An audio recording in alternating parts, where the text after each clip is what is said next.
Hi good morning everyone. स्वागत है आप लोगों का स्टडी आईएएस में। और आज मैं आप लोगों के लिए फिर से लेकर आ गई हूँ UPSC mains answer writing practice. तो एज वी ऑल नो कि आपकी ये जो पर्टिकुलर क्लास है ये रोज सुबह 5:30 बजे आप लोगों के लिए आती है। उसके बाद मैं आप लोगों के लिए यहाँ पर लेकर आती हूँ 8 बजे द हिंदू की क्लास। द हिंदू की क्लास आपके लिए आती है रोज सुबह 8 बजे। ऑल राइट, और 5:30 बजे आपके लिए आती है यहाँ पे मेंस आंसर राइटिंग वाली क्लास। ओके, तो मेरा नाम है आदिति और मैं आप लोगों के लिए स्टडी आईएएस पर ये दो पर्टिकुलर क्लासेस यहाँ पर लेकर आती हूँ। ऑल राइट, तो अगर यहाँ पर आपको कोई भी डाउट रहता है करंट अफेयर से related then you can ask और कमेंट डाउन बिलो। ठीक है, चलिए, तो आज का जो आपका क्वेश्चन है वो यहाँ पर क्वेश्चन बात कर रहा है कि हमें एग्जामिन करना है the challenges related to the transgenic crops in India and how are they significant in the view of food security. यहाँ पर देखिए आपका ये जो क्वेश्चन है अभी हाल फिलहाल में हम लोगों ने जो आपके बेसिकली जो आपकी जीएम क्रॉप्स थे, ठीक है, उनके बारे में यहाँ पर हमने पढ़ा था। ठीक है, आपका एक पर्टिकुलर आर्टिकल आया था उस पर द हिंदू में। सो वहीं से हम लोगों ने ये पर्टिकुलर क्वेश्चन जो है वो फ्रेम किया है और उसके बाद यहाँ पर हम किस तरीके से इस पर आंसर राइटिंग कर सकते हैं ये हम लोग आज इस पर्टिकुलर क्लास में देखने वाले हैं। चलिए, आज तारीख है आपकी 23 जून। स्टार्ट करते हैं अपनी क्लास को। Before getting into the class let's talk about Unacademy. So Unacademy ने अपने जो कॉम्बो प्राइजेस हैं वो यहाँ पर आप लोगों के सामने रख दिए हैं। तो if anybody who is interested in taking subscription can see these prizes। उसके बाद यहाँ पर if you have any kind of doubt and if you want personal mentoring तो यहाँ पर आपको weekly one-on-one personal mentoring प्राप्त कराई जा रही है अनअकैडमी द्वारा और यहाँ पर limited seats हैं। तो if you want to join you can join। all right, then moving forward यहाँ पर आ रहा है आपका यूपीएससी महा सब्सक्रिप्शन ऑफर, जिसमें आप अगर सब्सक्रिप्शन लेते हैं तो आपके 4 महीने जो है वो यहाँ पर कर दिए जाएंगे extend. Okay, and if you are going to use study IAS का कोड, ठीक है, अगर आप सब्सक्रिप्शन लेते हैं और कोड का इस्तेमाल करते हैं जो कि चैनल का नाम है तो स्ट्रेट अवे आपको मिल जाएगा 10% का एक्स्ट्रा ऑफ। तो 10% एक्स्ट्रा ऑफ यहाँ पे अवेल करने के लिए आपको कुछ नहीं करना है, बस यहाँ पर कोड का इस्तेमाल करना है, वो है आपका चैनल का नाम। मूविंग फॉरवर्ड यहाँ पर फिर आपके लिए अगर आप लोगों को अपनी यूपीएससी की तैयारी करनी है अनअकैडमी पे, सो Unacademy is providing you with the loan. यहाँ पर आप लोग लोन की सुविधा को प्राप्त कर सकते हैं। मूविंग फॉरवर्ड यहाँ पर कुछ 20 बुक्स हैं आप लोगों के लिए जो कि आपकी English as well as Hindi दोनों ही लैंग्वेजेस में यहाँ पर है और इनको क्रिएट करा गया है आपके यूपीएससी एक्सपर्ट्स द्वारा। कॉस्ट प्राइस इनकी 10,000 रुपए है, बट अगर आप लोग यहाँ पर लेते हैं सब्सक्रिप्शन तो ये मिल जाएंगी आपको एकदम मुफ्त। ओके, मूविंग फॉरवर्ड फिर है आपका अनअकैडमी का combat which is a live quiz and it happens every Sunday. So if you wanted to like join into this class तो आप लोग ज्वाइन इन कर सकते हैं। ओके, चलिए, यहाँ पर कुछ बैचेस भी हैं, आप लोग बैचेस में भी एनरोल कर सकते हो। ऑल राइट, चलिए आगे बढ़ते हैं, हम स्टार्ट करते हैं अपनी क्लास को। चलिए, आपका क्वेश्चन आ गया यहाँ पर। नाउ अब क्वेश्चन की बात करें तो देखिए हमें क्वेश्चन को, जैसे मैंने आपको बताया है कि आप लोगों को क्वेश्चन को यहाँ पर कुछ भागों में डिवाइड करना पड़ता है जिसके हिसाब से यहाँ पर आप लोग आंसर को फ्रेम कर पाते। तो यहाँ पर देखिए क्वेश्चन पढ़िए, पहले तो आपको एग्जामिन करने हैं चैलेंजेस। अब किस तरीके के चैलेंजेस यहाँ पर एग्जामिन करने हैं? Challenges related to your transgenic crops. Now before getting into the question, ठीक है, आंसर फ्रेम करने से पहले you should have an idea that what are transgenic crops in India. क्या ट्रांसजेनिक क्रॉप्स आपके होते क्या हैं, और उसके बाद यहाँ पर आपको चैलेंजेस बताने। तो पहला पॉइंट क्या हो गया? that first you have to tell about the transgenic crops, then you have to tell the challenges which are being faced in India। all right, उसके बाद आपको बताना है कि how they are significant in the view of food security। अब food security के view में ये कितने ज्यादा सिग्निफिकेंस रखते हैं ये आपको एंड में बताना है। तो 3 भागों में आपका जो क्वेश्चन है वो यहाँ पर डिवाइड हो चुका है।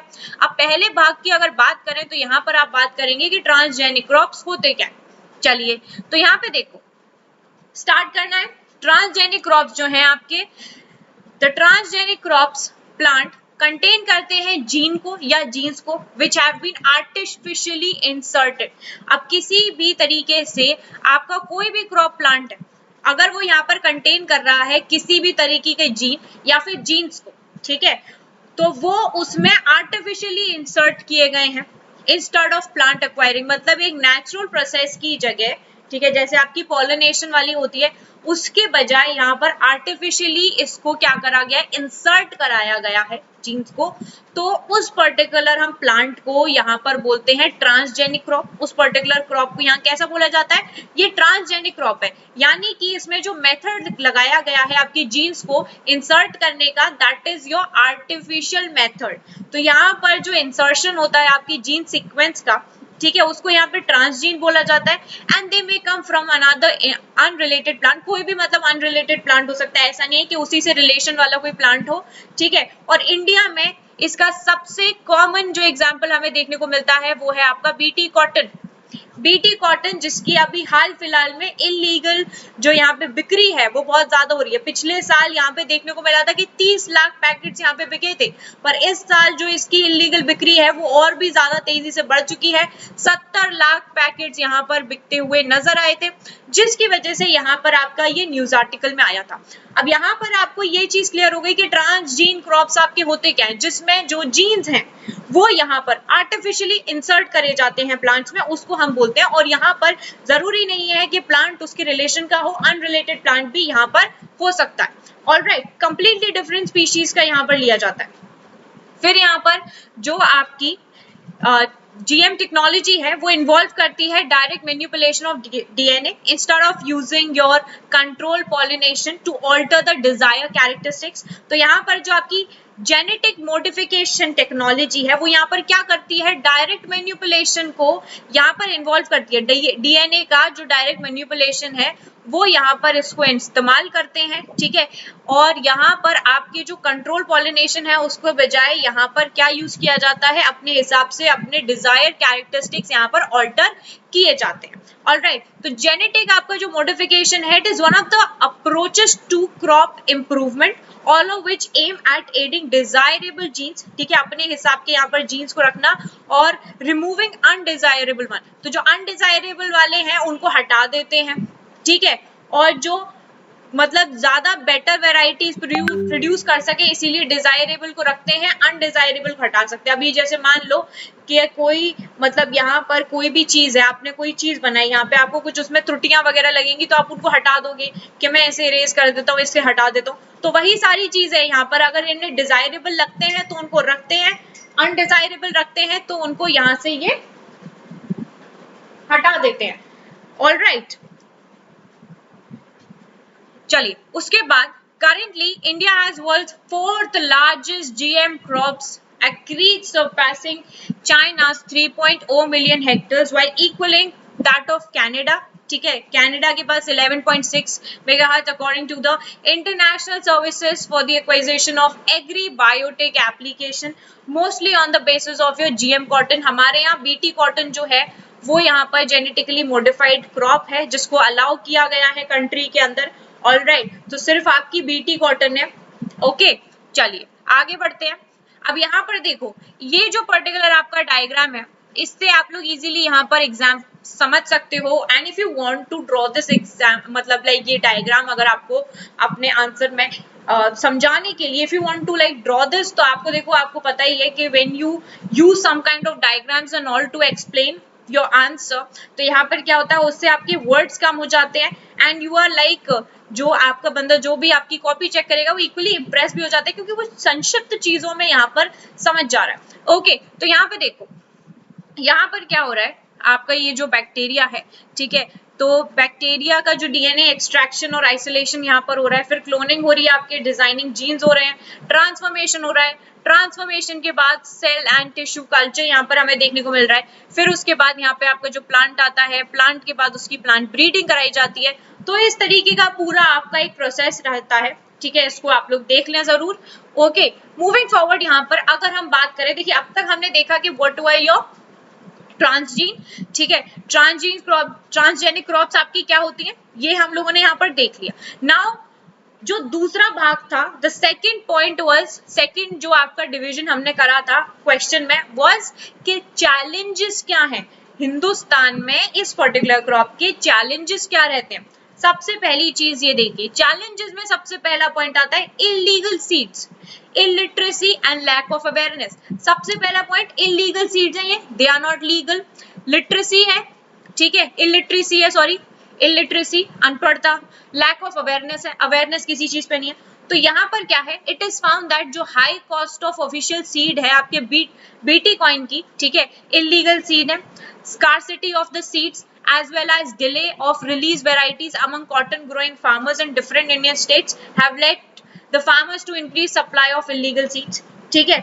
उसके बाद यहाँ पर lack of regulatory system in India, तो इंडिया के अंदर जो एक रेगुलेटरी सिस्टम है उसमें थोड़ी सी हमें कमी देखने को मिलती है, क्योंकि India still have a huge problem of bio safety enforcement. India के अंदर जो बायो सेफ्टी इन्फोर्समेंट है उसकी बड़ी ही प्रॉब्लम रहती है, ठीक है। और जो आपका गवर्नमेंट है पार्लियामेंट के अंदर एडमिट करता है दैट सिंस 2007 जो आपकी जीएम सोयाबीन और कनोला ऑयल्स है they are being imported in India without the approval of FSSAI।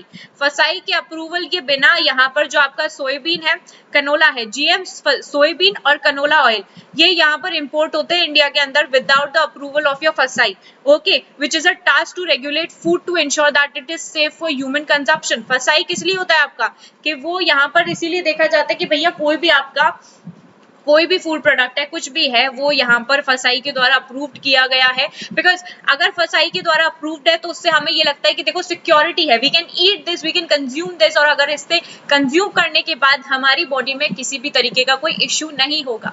Alright, moving forward, जो आपका अगला चैलेंज आता है वो है चेंज क्रॉपिंग पैटर्न। नाउ यहाँ पर क्या है कि जो आपकी जीएम सीड्स हैं, ठीक है, तो यहाँ पर इनका क्या है, GM seeds Intel a specific kind of cropping pattern. तो इसका क्या होता है, इनका एक अपना एक स्पेसिफिक पैटर्न रहता है क्रॉपिंग का, ठीक है। जैसे कि मान लीजिए अगर हम बीटी कॉटन के हिसाब से देखें, बीटी कॉटन का यहाँ पर हम एग्जांपल लेंगे क्योंकि इसी को यहाँ पर आपका दर्जा दिया गया है इसके अंतर्गत, ओके। तो बीटी कॉटन की अगर बात करें तो farmers are suppose to follow resistance management plan, ठीक है। तो इनके पास क्या होता है कि जो आपके किसान होते हैं, किसान क्या करते हैं कि उनको फॉलो करने पड़ते हैं रेजिस्टेंट मैनेजमेंट प्लान्स को। जैसे कि आपका जो प्लांटिंग होती है नॉन बीटी कॉटन की in at least 5 row surrounding BT cotton, ठीक है, और in 20% of total sown area whichever is more, ठीक है। तो इस तरीके का यहाँ पर एक पैटर्न फॉर्म करना पड़ता है कि जो आपके नॉन बीटी कॉटन है, ठीक है, उनको एटलीस्ट 5 रो के अंदर यहाँ पर रखना पड़ता है सराउंडिंग योर बीटी कॉटन, ठीक है। और 20% या फिर आप कर सकते हैं कि 20% आपके टोटल सोन एरिया के यहाँ पर रख दें, okay, which ever is more over your. Alright, moving forward, यहाँ पे बताना है आपको the significance in the view of food security in India. अब यहाँ पर देखिए आपको फाइनल अपना कंक्लूजन करना है। Now you have to tell the significance, like what is the significance, क्या है आपके इस चीज के इंडिया के अंदर, ठीक है। चलो, तो significance in the view of food security in India, सबसे पहली चीज ह्यूमन हेल्थ एंड न्यूट्रिशन। अगर यहाँ पर एड्रेस किया जाए मैल नरिशमेंट को among your children with high protein GM food, for example golden rice to address vitamin A deficiency, lower instances of pesticides in food and water among BT farmers and low levels of mycotoxins in the BT corn, okay. उसके बाद आ जाती है आपके environment की बात की, जो sustainable agriculture practices वगैरह हैं, by lowering your chemical fertilisers, pesticide, weedicide consumption, adaptation to effects of climate change facilitated by the technology, okay. तो इससे हमें काफी हद तक क्लाइमेट चेंज भी यहाँ पर देखने को मिलते हैं, ओके। उसके बाद यहाँ पे देखो इंक्रीज यील्ड एंड प्रोडक्शन, तो इससे क्या होता है कि we have already seen the success of BT cotton. तो बीटी कॉटन की हम सक्सेस यहाँ पर अपनी कंट्री के अंदर देख चुके हैं, as India from being an importer a few years ago has now become a major importer. ना अभी देखो, पहले इंडिया क्या था, इंडिया वाज लाइक एक इंपोर्टर रहा था, ठीक है, कुछ साल पहले, बट अभी क्या हो गया, मेजर एक्सपोर्टर है इंडिया।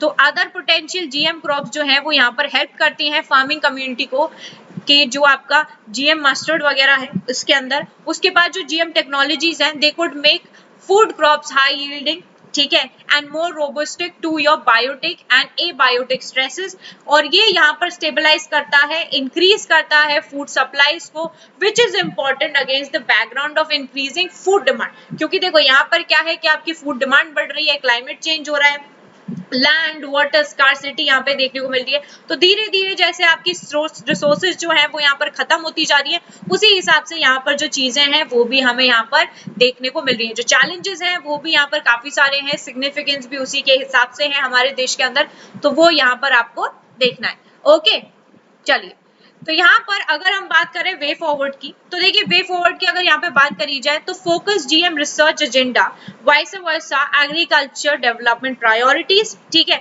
तो फोकस करना चाहिए जीएम रिसर्च एजेंडा को, ठीक है, कि किस तरीके से यहाँ पर जो एग्रीकल्चर डेवलपमेंट प्रायोरिटीज को देखकर। ओके उसके बाद जो कैपेसिटी है building on GM research development and regulation, उसके बाद increasing public awareness with reliable evidence-based information on the GM crops and products, science-based and consistent regulatory policy, और simplify करना होगा modules for the risk assessment and management। तो these are your way forward, your conclusion, इस तरीके के यहाँ पर points रखने होंगे, ठीक है। तो यहाँ पर आप लोग जब कंक्लूड करें तो आप लोग यहाँ पर ये पर्टिकुलर पॉइंट्स को मेंशन कर सकते हैं कि व्हाट आर योर थिंकिंग या your opinion on all this particular issue, ठीक है। इस पर्टिकुलर इशू को समझने के बाद ही यहाँ पर आप लोग अपना जो कंक्लूजन है वो यहाँ पर रख सकते हैं, क्योंकि देखो आपका क्या है कि आप लोग किस तरीके की चेंजेस, एक वैलिड वे में किस तरीके के चेंजेस यहाँ पर ला सकते हो, कहाँ आपको कमी दिख रही है वहां पर आप उसको टारगेट करके इन अ वेरी पॉजिटिव मैनर आप लोग यहाँ पर उनको चेंजेस को मद्देनजर रख के यहाँ पर आप लोग अपने कंक्लूजन में कोई भी आंसर हो आपका, ठीक है, if it is asking for a conclusion or if it is asking for a change, now what you have to do, आप एक पॉजिटिव मैनर में यहाँ पर अपने आंसर को कंक्लूड करेंगे, ठीक है। सेम इस चीज के साथ भी है। ऑलराइट चलिए, so this was your class for today and I hope कि आप लोग ये क्वेश्चंस देख के आंसर भी लिखना शुरू करो, because it is very important.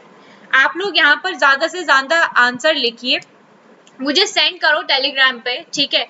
और जितने भी लोग यहाँ पर आंसर लिखते हैं मैं उन्हें पर्सनली यहाँ पर उनके जो आंसर्स हैं उनको चेक करती हूँ, and this is very good also. Okay now you make one single day that कब आपको यहाँ पर आंसर लिखने, और जस्ट ट्राई, ठीक है। कभी भी किसी भी टाइम में if you are getting half an hour free, 15 minute free मिल रहे हैं, 1 घंटा फ्री मिल रहा है, तो rather than अपने फोन्स पे स्विच करने से बेटर है कि आप लोग आंसर राइटिंग करें and just send me that, okay, so that मैं उसको रिव्यू करके आप लोगों को भेजूंगी। ओके चलिए, सो यहाँ पर आपकी जो क्लास है वो हो जाती है and, and if you like the video तो आपको क्या करना है, आपको करना होगा इसको लाइक, ठीक है, लाइक करना, शेयर करना और करना चैनल को सब्सक्राइब, जो कि यहाँ पर बहुत ज्यादा इंपॉर्टेंट है। ऑलराइट चलिए, so bye bye everyone, take care and have a wonderful day ahead. हम लोग मिलेंगे 8 बजे, ठीक है, आपके द हिंदू की क्लास में। तब तक के लिए bye bye all of you, take care, bye bye.